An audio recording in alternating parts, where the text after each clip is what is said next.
இந்த பொங்கலுக்கு சரியான ஒரு ஃபன் இருக்கு. வீடியோ லாஸ்ட் வர பாருங்க. கடையில இருந்து காசை வாங்கிட்டு நான் அசினிமா போகும்போது மக்களா பாத்தீங்கன்னா இவங்க பெறான் ஜெபிஸ் காதல் மன்னன்.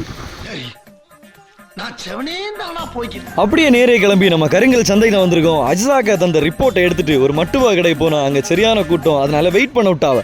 ஒரு சைடு நான் கரும்பு கச்சவடம் தாறுமாறா நடந்து எல்லாருமே வேற பேசி நல்ல கரும்பு கச்சவடம் தான். புது புது கரும்பு இறங்கிட்டே இருந்து இதுக்கு மேலே வெயிட் பண்ணாண்டான்னு அப்படியே நடந்து நம்ம கருங்கல் ஓட்டர் டேங்க் பக்கத்துல இருக்க பானை கடைக்கு தான் வந்திருந்தோம். நம்ம கருங்கல் சந்தைக்குள்ள பானைக்கு நம்ம அண்ணனை கடை தான் பெஸ்ட்டு. வழக்கமாக நம்ம இங்கிட்டு தான் வாங்குறது. நல்ல பானை இருக்குது. ஸோ உங்களுக்கு இந்த பொங்கலுக்கு பானை வாங்கினா நம்ம அண்ணன்ட்ட போங்க. கூடவே அஜிதாக்கா கோலப்பொடி வாங்க சொன்னா, அதனால் கோலப்பொடியும் கொஞ்சம் வாங்கிட்டு கிளம்பிட்டோம். பானையை கையில் கொண்டு வர கெத்தாக தான் இருந்து, ஆனால் பானைக்கு வெயிட்டு தான் தாங்க முடியல. இதுக்கு மேலே கையில் வைக்காண்டான்னு நேரே வண்டிக்குள்ளே வச்சுட்டோம். அப்புறம் நேரே நம்ம அண்ணனை கடை தான். பூஜை பொருளும் கூட அக்கா தந்த லிஸ்ட்டுக்குள்ள எல்லா சாதனம் வாங்கி வச்சு எல்லாத்தையும் நேரே கடைக்கு தான் கொண்டு போயிட்டு இருக்கோம். கருங்கல் சந்தையில் கரும்பெல்லாம் மலை போல கிடக்கு. கரும்பு வாங்கினது மஞ்சள் வாங்கினதெல்லாம் அடுத்தடுத்த வீடியோவில் வரும். இன்னும் ஃபன் நிறைய இருக்கு.